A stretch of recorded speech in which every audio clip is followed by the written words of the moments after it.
Hello बच्चों, स्वागत है आपका अपने यूट्यूब चैनल विद्यार्थी विजन पे। मैं जीशान अहमद आज आपको कराने वाला हूँ चैप्टर 3 बच्चों, समाज, राष्ट्र, राज्य और सरकार में भेद। इसमें हम बच्चों चैप्टर 3 और चैप्टर 4 यानी मॉड्यूल 1 के चैप्टर्स की बच्चों एमसीक्यू और क्वेश्चन आंसर और महत्वपूर्ण प्रश्न जो आपके एग्जाम में डायरेक्ट आने वाले हैं और कम समय में बच्चों ज़्यादा से ज़्यादा कंटेंट देने वाला हूँ। अगर आपको बच्चों लॉन्ग वीडियो देखना है तो मैंने अपनी वीडियोज़ की प्लेलिस्ट में उसको ऐड कर रखा है, आप वहाँ से देख सकते हैं। बट आपने अगर वो देख लिया है उसके बाद में आपको यहाँ पे सिर्फ एमसीक्यू और क्वेश्चन आंसर्स की तैयारी करने के लिए और कुछ कॉन्सेप्ट्स बच्चों जो आपको समझ में नहीं आए तो उनको दोबारा याद कराने के लिए ये वीडियो मैंने बनाई है। तो शुरुआत करते हैं बच्चों आज की क्लास का। आज का मोटिवेशन कोट से बच्चों कि ज़िंदगी में जब भी बुरा वक्त आए तो खुद के ऊपर काम करना और खुद को सुधारोगे तो बुरा वक्त बच्चों आसानी से निकल जाएगा, लेकिन अगर आप परिस्थितियों को दोष देते रहोगे तो बुरा वक्त आपको बहुत सताएगा। ये बात आपको ध्यान रखना है। चलिए शुरुआत करते हैं बच्चों। इस चैप्टर में हम समाज, सरकार और अन्य संगठन इनके बारे में पढ़ने वाले हैं कि समाज का और राष्ट्र में क्या अंतर है, समाज का और राज्य में क्या अंतर है, समाज और सरकार में क्या अंतर है, इन सभी के बारे में पढ़ने वाले हैं। इसमें कई सारी संकल्पनाएं, समाज, सरकार और दूसरे संघ और इनके बीच में अंतर, ये डायरेक्ट बच्चों आपके एग्जाम में छपने वाला है। अब बच्चों सबसे पहले आता है पहला प्रश्न बच्चों आपके एग्जाम में आएगा कि राज्य और समाज के बीच में क्या अंतर है, यानी राज्य और समाज में बच्चों अंतर पूछता है। तो आइए जानते हैं बच्चों बिना समय व्यर्थ किए। फुल एक्सप्लेनेशन बच्चों जैसे देख रहे हैं आप मैं पढ़ा चुका हूं, लेकिन यहाँ पे सिर्फ हम मेन पॉइंट्स को डिस्कस करेंगे कि राज्य और समाज में क्या है अंतर है। तो राज्य बच्चों एक राजनीतिक संगठन है और समाज आपको पता है एक सामाजिक संगठन है। पहला अंतर हो गया बच्चों। दूसरा, उत्पत्ति के क्रम में जो समाज है ना वो पहले आता है क्योंकि मनुष्य सामाजिक प्राणी पहले बना था और राजनीतिक प्राणी बाद में बना था। तीसरा अंतर आता है बच्चों, राज्य के पहले स्थान होने के कारण समाज एक प्राकृतिक और नैसर्गिक संस्था है, दूसरी ओर राज्य क्या है एक बनावटी संस्था है बच्चों। ये तीसरा अंतर है। चौथा अंतर आता है बच्चों कि राज्य एक साधन है, समाज उसका क्या है साध्य है। ये डायरेक्ट छपेगा आपके एग्जाम में बच्चों, एमसीक्यू में भी आता है। पांचवा अंतर बच्चों आपका आता है कि राज्य की अपनी संप्रभुता होती है, यानी संप्रभुता का अर्थ होता है कि राज्य अपने हिसाब से काम करेगा, लेकिन समाज की बच्चों प्रभुसत्ता नहीं होती है। ये बिना संप्रभुता के होता है बच्चों। संप्रभु होने का मतलब क्या होता है कि राज्य अपने आंतरिक और बाहरी निर्णय खुद ले सकता है।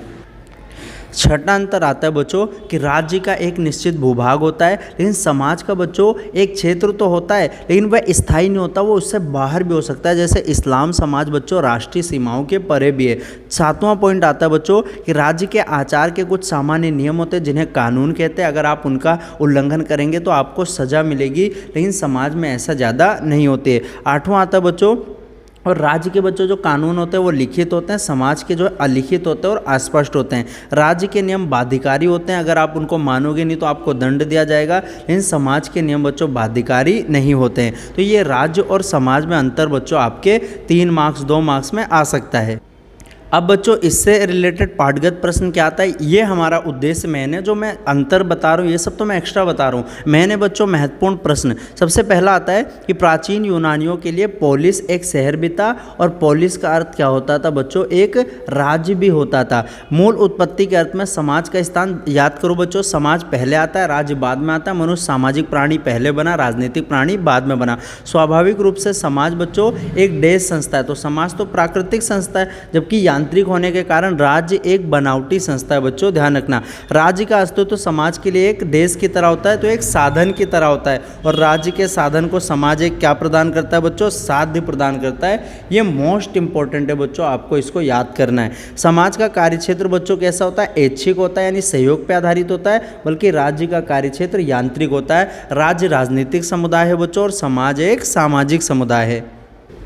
इस पार्ट से बच्चों जो दूसरा प्रश्न आएगा, प्रश्न 2 आएंगे, उसका नाम है कि राज्य और अन्य संगठन के बीच में क्या अंतर है। तो संगठन किसे कहते हैं बच्चों, जिसमें लोगों का एक संगठन हो सकता है और इनका कोई विशेष उद्देश्य होता है, इसलिए संगठन बनते हैं और ये सामूहिक प्रयास के द्वारा बनाए जाते हैं। अब आता है बच्चों संगठन और राज्य में क्या अंतर है कि राज्य सहित सभी संगठन व्यक्तियों से मिलकर बनते हैं, जहाँ राज्य की सदस्यता बच्चों अनिवार्य होती है, यानी राज्य का सदस्य बनना जरूरी होता है। वहीं संगठन के सदस्य चाहे तो बनो चाहे तो मत बनो। दूसरा पॉइंट आता है कि कोई भी व्यक्ति एक समय में एक ही राज्य का सदस्य हो सकता है, लेकिन एक से अधिक राज्य का सदस्य नहीं हो सकता, यानी नागरिकता आपको एक ही देश की मिल सकती है, लेकिन आप बच्चों एक से ज़्यादा समाज के सदस्य बन सकते हैं। तो एक से ज़्यादा बच्चों संगठन के सदस्य बन सकते हैं, जैसे आप क्रिकेट क्लब के भी बन जाओ, सोसाइटी के भी बन जाओ। तीसरा आता है सभी संगठन के लिए एक भूभाग होता है, राज्य रूपी संगठन के लिए एक निश्चित भूभाग होता है बच्चों। संगठन का भूभाग बच्चों हम विदेश में भी बना सकते हैं, लेकिन राज्य का एक निश्चित भूभाग होता है। चौथा आता है बच्चों कि राज्य सहित सभी संगठनों का अस्तित्व एक ना एक उद्देश्य की प्राप्ति के लिए होता है, जबकि राज्य का उद्देश्य बच्चों सदैव सामान्य होता है, जैसे कानून व्यवस्था बनाए रखना। इन संगठन का उद्देश्य बच्चों बदलता रहता है, जैसे क्रिकेट खेलने वाले क्रिकेट से रिलेटेड संगठन बनाते हैं, यानी इनका सीमित उद्देश्य होता है। पांचवा पॉइंट आता है बच्चों राज्य का चरित्र राष्ट्रीय होता है, लेकिन संगठन कैसा होता है बच्चों, क्षेत्रीय होता है। छठा पॉइंट आता है बच्चों कि अन्य संगठन के पास अपनी प्रभुसत्ता नहीं होती, लेकिन राज्य के पास अपनी प्रभुसत्ता होती है, यानी राज्य अपने आंतरिक और बाहरी निर्णय खुद ले सकता है। अब बच्चों हमारे कुछ पाठगत प्रश्न आते हैं कि किसी संगठन के गुण क्या क्या है, कि लोगों का संगठित समूह होता है और विशेष रुचि के लिए बच्चों संगठन बनाया जाता है और इसमें सामूहिक प्रयास किया जाता है। दूसरा आता है राज्य की सदस्यता कैसी होती है बच्चों, अनिवार्य होती है, और अन्य संगठन की सदस्यता चाहे तो तुम लो चाहे तो मत लो। एक संगठन की तरह परिवार का स्थान राज्य से क्या आता है, पहले आता है बच्चों, ध्यान रखना। अन्य संगठनों के पास राज्य की भांति क्या नहीं होता बच्चों, संप्रभुता नहीं होती, ध्यान रखना। यानी संप्रभुता मतलब कि जब कोई अपने आंतरिक निर्णय और बाहरी निर्णय खुद लेता है तो उसे हम बच्चों संप्रभुता कहते हैं। अगला प्रश्न 3 आएगा बच्चों आपके एग्जाम में कि राज्य और सरकार के बीच में क्या अंतर है।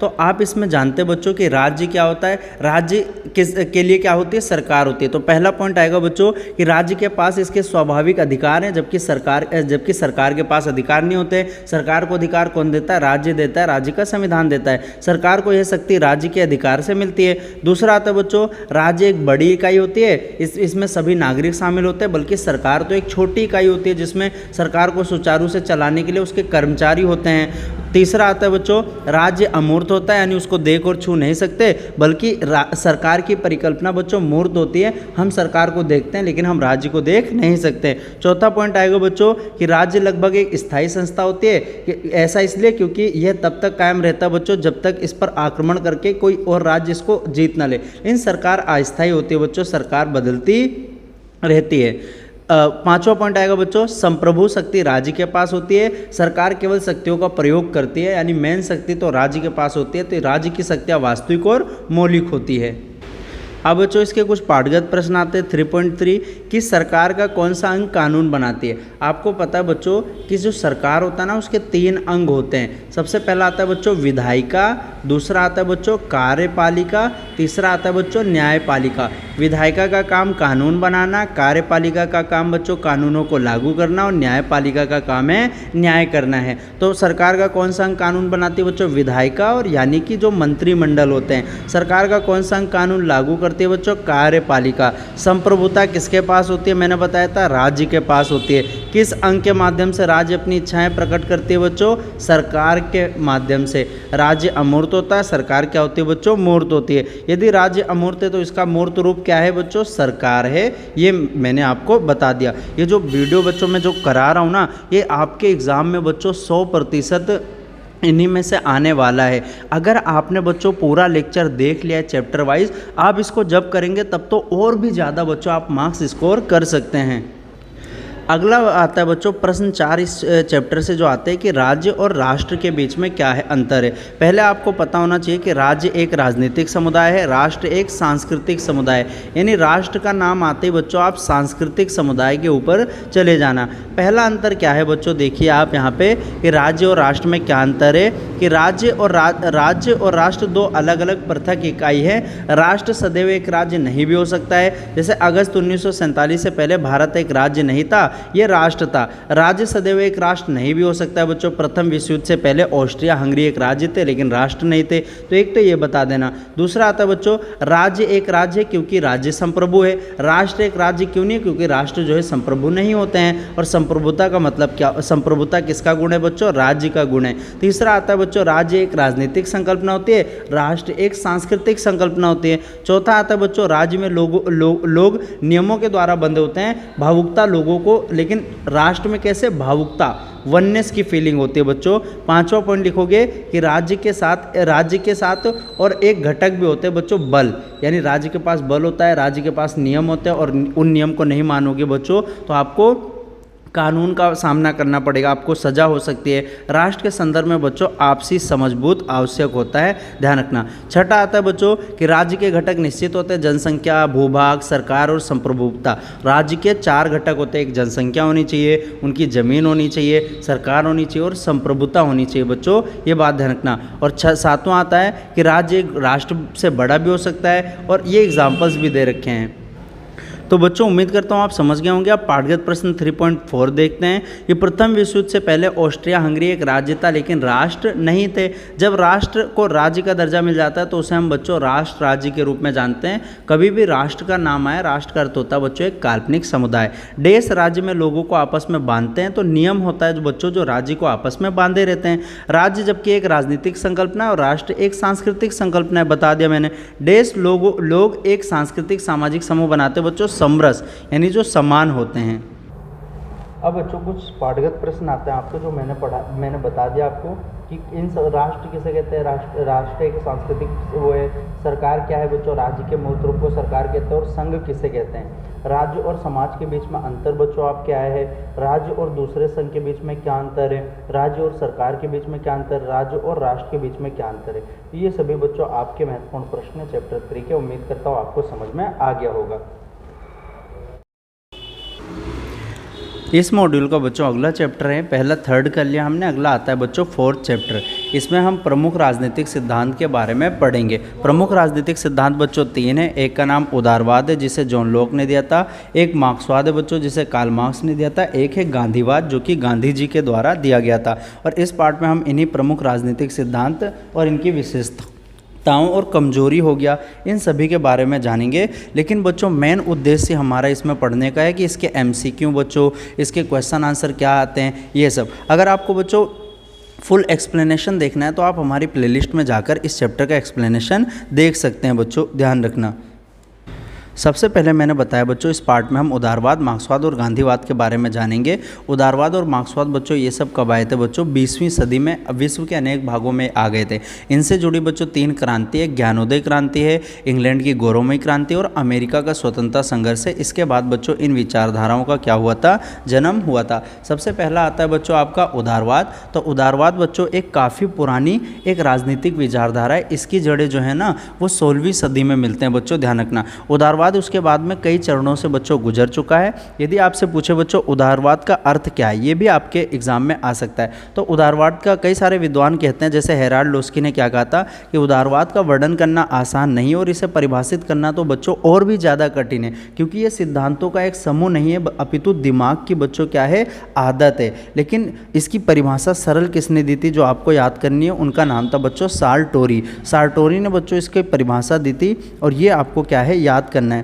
क्या कहा था उन्होंने बच्चों, उन्होंने कहा था कि बहुत सरल ढंग से उदारवाद व्यक्तिगत स्वतंत्रता, न्यायिक सुरक्षा और संवैधानिक राज्य का सिद्धांत होता है। यानी ये किसने कहा था बच्चों, सार्टरी ने। ये परिभाषा आपको बच्चों याद करनी है। अब नेक्स्ट आता है बच्चों, अगला प्रश्न आता है आपका कि उदारवाद की विशेषता कितनी है। उदारवाद की 7 विशेषताएं आती हैं बच्चों। सबसे पहला आता है व्यक्ति केंद्रित सिद्धांत, व्यक्तिगत स्वतंत्रता आता है बच्चों। दूसरा व्यक्ति केंद्रित सिद्धांत है, परंपराओं का विरोध है बच्चों, पूंजीवाद अर्थव्यवस्था है, लोकतंत्र है, लोक कल्याणवाद और सीमित राज्य है।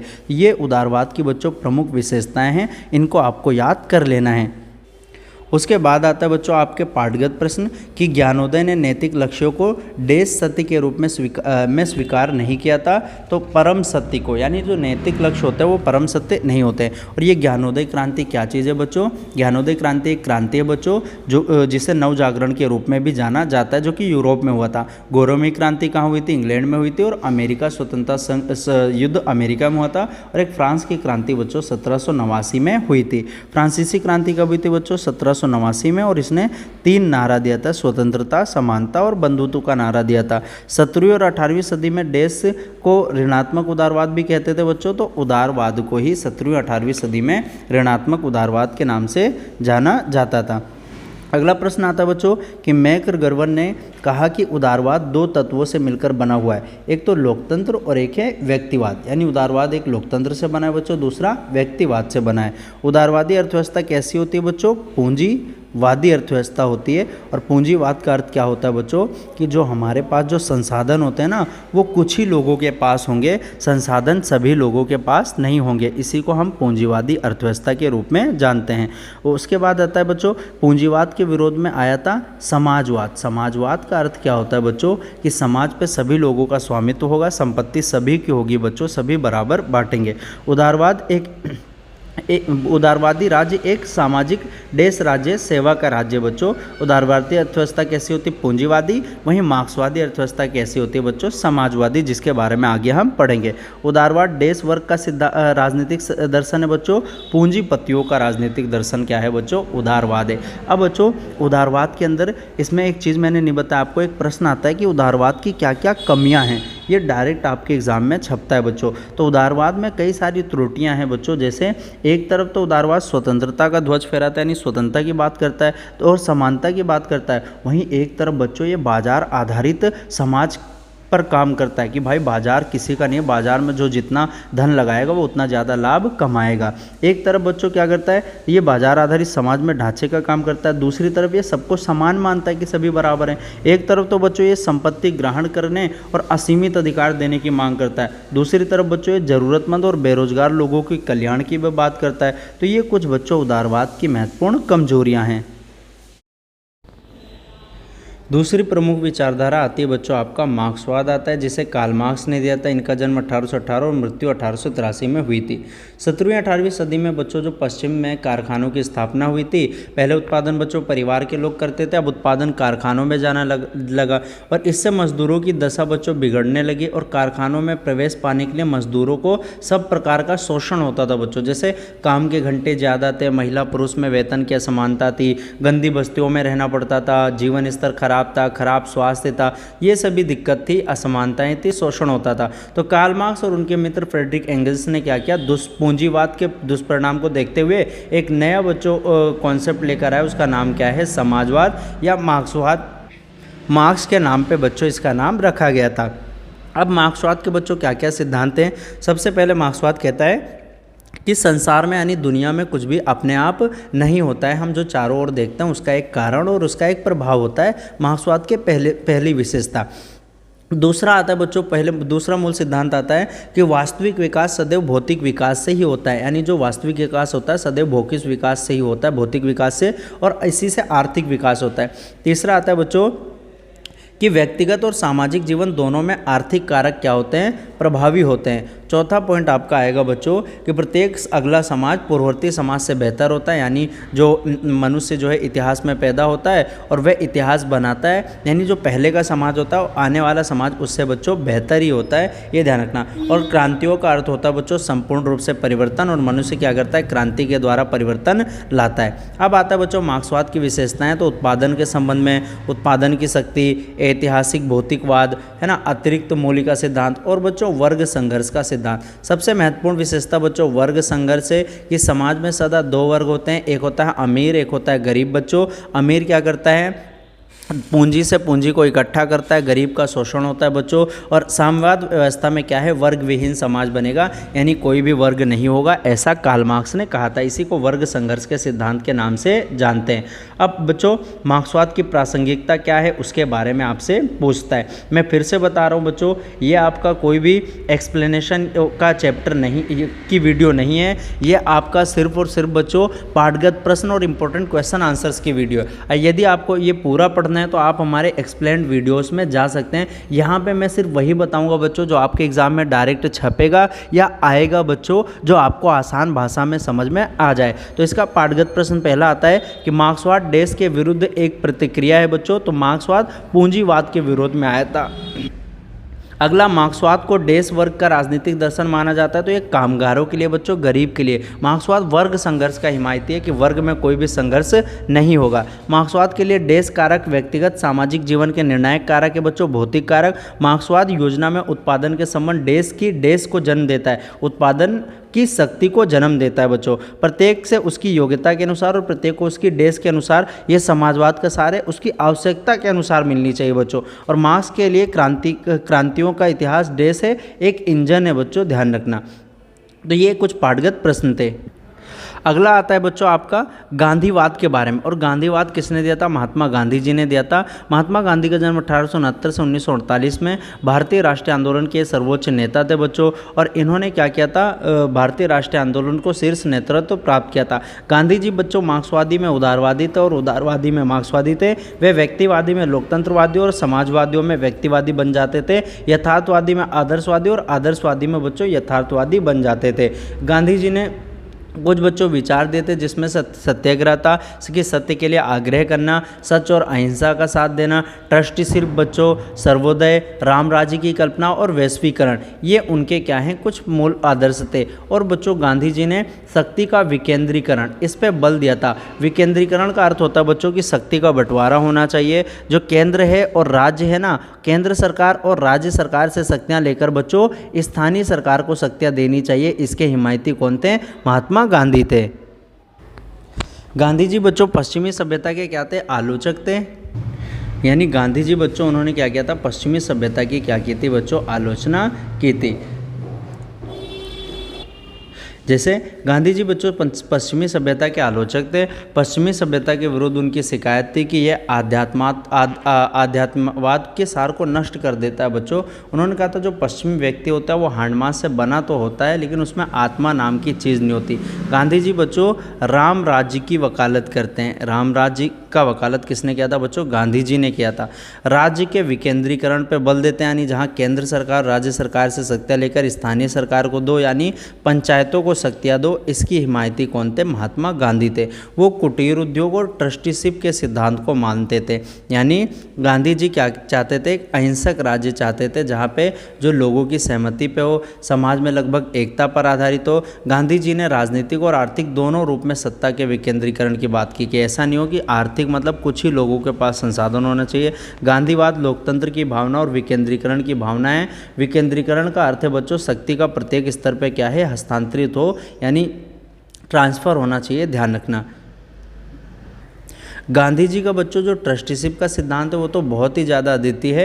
ये इसलिए अद्वितीय क्योंकि इसका लक्ष्य पूंजी और श्रम के बीच मधुर संबंध स्थापित करना है। यानी ट्रस्टीशिप का अर्थ क्या होता है कि सारी संपत्ति को पूरे समुदाय की संपत्ति घोषित करके गांधी जी ने पैरवी की कि रोजगार देने वाले सब लोग, उद्योगपति, पूंजीपति आदि, ये सब अपनी अपनी संपत्ति के ट्रस्टी है। इनके अनुसार उन्हें केवल उतने पैसे पर अधिकार है जितने की उनकी आवश्यकताओं की पूर्ति हो जाए, जैसे अन्य कर्मचारियों को है, मजदूर इत्यादि। गांधी जी ने बच्चों क्या कहा था? उनके पैसे पर अधिकार है जिसके लिए उनकी आवश्यकताएं पूरी हो जाए, जैसे अन्य कर्मचारी को होती। गांधी जी के लिए बच्चों कोई एक व्यक्ति स्वामी या मालिक नहीं है, बल्कि सभी काम करते हैं और सभी कामगार हैं, और प्रत्येक व्यक्ति को सेवा के बदले कुछ मिलता है, लाभ मिलता है। लाभ पे सिर्फ मालिक का अधिकार नहीं है, अपितु पूरे समुदाय का अधिकार है। रोजगार देने वाले बच्चों ट्रस्टी हैं, ना कि स्वामी हैं। इसी को हम ट्रस्टीशिप का सिद्धांत कहते हैं बच्चों। मोस्ट इंपॉर्टेंट है, ये आपके एग्जाम में आता है। गांधी जी ने बच्चों साध्य और साधन की बात की, समाज और सर्वोदय की बात की। गांधी जी की सर्वोदय की अवधारणा का मतलब क्या था? उनके सपनों के समाज पर उनके विचार को प्रस्तुत करती थी। गांधी जी की कल्पना के अनुसार सर्वोदय मतलब समाज में सभी का उदय हो, चाहे वो कैसे भी हो, ये बात ध्यान रखना। अब इसके कुछ पाठगत प्रश्न आते हैं बच्चों कि गांधी जी ने किस प्रकार राज्य की वकालत की? राम राज्य की वकालत की। मालिक और कर्मचारी के बीच संबंध क्या है? ट्रस्टीशिप का। अगला आता है बच्चों अनुसूचित जातियों के लोगों को गांधी जी ने किस नाम से संबोधित किया? हरिजन। और हरिजन का अर्थ होता है ईश्वर की संतान। अनुच्छेद 17 क्या कहता है बच्चों? छुआछूत का अंत। गांधी जी ने किन साधनों और साध्यों से किसकी वकालत की है बच्चों? साधन की वकालत की है। सभी व्यक्तियों के लिए अधिकतम कल्याण, विशेष रूप से निर्धनों में निर्धन के कल्याण को गांधी जी ने क्या कहा था? कि सर्वोदय कहा था, कि सभी का उदय हो, चाहे वो निर्धन हो, चाहे वो निर्धनों में भी निर्धन हो। अब बच्चों ये आता है आपने क्या सीखा है, ये मोस्ट इंपॉर्टेंट है, आपको हर चैप्टर का बच्चों रिवीजन करते समय तो ज़रूर पढ़ना है। अब आता है बच्चों इसके कुछ प्रश्न कि उदारवाद का क्या अर्थ है? मैंने बताया। राज्य के विलुप्त होने से क्या अभिप्राय है? द्वंद्वात्मक भौतिकवाद और मार्क्सवाद की विशेषता, क्या मार्क्सवाद आज भी प्रासंगिक है? क्या आप इस विचार से सहमत है कि गांधीवाद पश्चिम के आलोचक थे? गांधी जी के राम राज्य के बारे में बच्चों लिखना है। तो ये सभी इंपॉर्टेंट क्वेश्चंस थे बच्चों। ये जो सीरीज़ है बच्चों, ये मैं मॉड्यूल वाइज आपको कराने वाला हूँ, यानी प्रत्येक मॉड्यूल में बच्चों जितने चैप्टर हैं उस हिसाब से मैं वीडियोस बनाने वाला हूँ। और इसका मेन मकसद है बच्चों आपके ज़्यादा से ज़्यादा अंक आएँ, समय की बर्बादी बच्चों आपका बिल्कुल भी नहीं होगा, कंटेंट एकदम क्लियर दूंगा बच्चों। और ऐसा नहीं है कि बच्चों सिर्फ आपको क्वेश्चन आंसर लिख दिया और उसी को बस पढ़कर सुना दिया, पूरा समझाऊंगा बच्चों, एक एक क्वेश्चन कराऊंगा और बुक में से कराऊंगा, क्योंकि अल्टीमेट बच्चों आपका बुक जब आप देखोगे ना तो आपको लगेगा कि हाँ ये चीज़ें आपने बार बार पढ़ रखी है। अलग से बच्चों पीडीएफ पीपीटी बनाकर लाऊंगा तो आपको समझ में नहीं आएगा, क्योंकि मैंने नोट्स अपने बुक में ही बनाकर मैंने उसी में पढ़ाया था बच्चों। तो इसीलिए आपके लिए इसी के अंदर बच्चों दोबारा से मैं पढ़ा रहा हूँ, ताकि आपको लगे हाँ कि भैया ने पहले ऐसा पढ़ाया था, हमने देख रखा है बच्चों। उम्मीद करता हूँ ये वीडियो आपको समझ में आएगी। इसके बाद बच्चों आसान चैप्टर आ जाते हैं। ये जो तीसरा और चौथा चैप्टर हैं तो सिर्फ 2 ही चैप्टर बच्चों, बट ये बहुत ही ज़्यादा मार्क्स के हैं, बर्डन इनका बहुत ज़्यादा है। तो इन दोनों चैप्टर को बहुत ही अच्छे से करना। मिलेंगे नेक्स्ट वीडियो में, तब तक के लिए जय हिंद बच्चों।